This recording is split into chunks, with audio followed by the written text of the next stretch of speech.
We have a comment line. People call in and leave comments, and we occasionally play them as mailbag alerts. Here's one from yesterday that is a classic demonstration of the position that the corporatist Democrats are taking, that, we should be lockstep with the Democratic Party and their friends the lobbyist friends, like the ones who are supporting Martha Coakley. We should be lockstep with them, come hell or high water. Here you go. Hey, Thom, I hope you're happy now. Your constant bashing of Obama from the left has now created a situation where the Democratic agenda is kaput. From the left, am I? 41 Republican the Democratic senators agenda, now are credibility destroyed. Obama credibility neutered. Now destroyed? And so there's no health care, no agenda. Hope you're happy. He came in with 2 wars, worst economy in 80 years, with Republicans attacking him in every way possible. And what did the left do? They attacked him as well. You couldn't give the guy a few months to try to, define himself. You had to help the Republicans gave him a few months. We gave him 12 months. And destroy him before he could get started. In your effort to purify Obama to get you what you want, now you get nothing. I hope you're happy.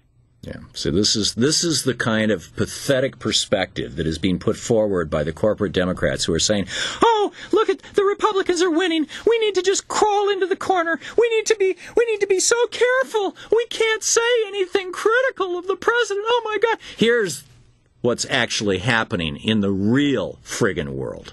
In the midst of huge and massive economic crisis, millions of people are reeling from job losses, home foreclosures, evictions, cuts to education and social services.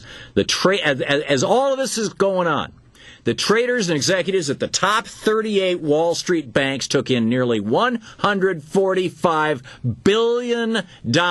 This is paychecks.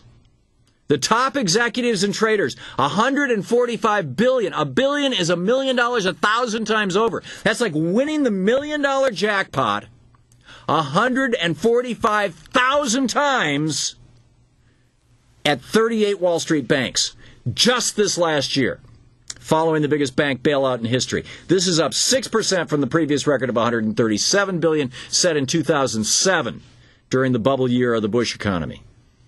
J.P. Morgan's profits up $11.7 billion last year, almost double its best profit of $5.6 billion in 2008. Despite Obama's tough talk against Wall Street abuses, banks used bailout money, our money, to acquire failed banks at bargain prices and post record profits, giving out giant bonuses while working people see no relief. Everybody knows it. Over 45 million individuals lack health insurance coverage of any kind during 2008. And it took a year of dithering, and single-payer advocates were dragged off and put in jail for trying to speak out in front of Max Baucus's committee. We all watched the corporate takeover of the so-called Democratic agenda. I'm sorry, buddy, but if that's the Democratic agenda, if this Senate bill is the Democratic agenda, you can have it. 1 in 5 working-age American men right now don't have a job. The federal mortgage modification program collapsed. Instead of declining, the number of foreclosed homes in the United States last year rose to a record 2.8 million, a 21% rise over 2008, a 120% rise over 2007, according to Realty Track. Foreclosures in the first quarter of 2009 jumped 18% over the same period last year. Now, given this, consider Franklin Roosevelt in the second week of his presidency. People say, "Oh, you're not giving Obama enough time." If you listen to this program regularly, you have heard me probably 1,000 times say, "I'm still hoping. I'm still waiting. Let's just give him a little more time." Particularly during the first 6 months. In the second week of Franklin Roosevelt's presidency, he had up and running the Civilian Conservation Corps, which ultimately hired several million people to plant trees all over the United States and basically make the government the employer of last resort. And what did the Democrats do? The new Democrats? In kowtowing, I mean, you've got a bunch of progressive, there are some good and progressive Democrats in the Senate, but because they thought they had to have 60 votes, they had to kowtow to Joe Lieberman, they had to kowtow to Ben Nelson, they had to do the Mary Landrieu dance, right? Because they had to go along with Blanche Lincoln, because they thought maybe they could get Olympia Snow's vote.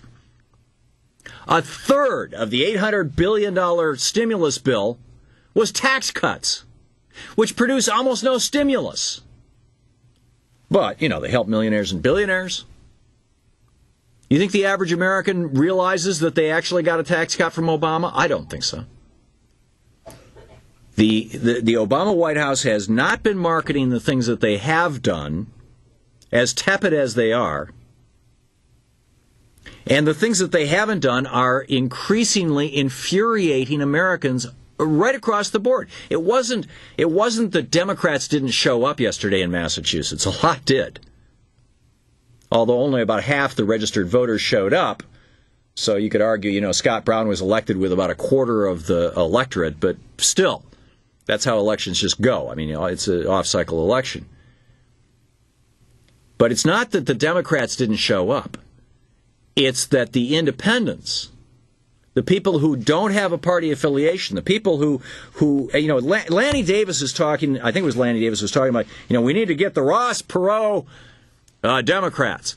I'm sorry, the Ross Perot supporters voted for Ross Perot in the election of 1988. It was, or 92, excuse me. They voted for Ross Perot, almost 20% of the electorate. People have been fed up with the corporate takeover of America ever since Ronald Reagan put it into place. Bill Clinton ran as a progressive and then governed as a so-called moderate, as a Republican. And, he kind of got a pass because people were still hoping he'd change things. Didn't quite work out. We've run out of passes.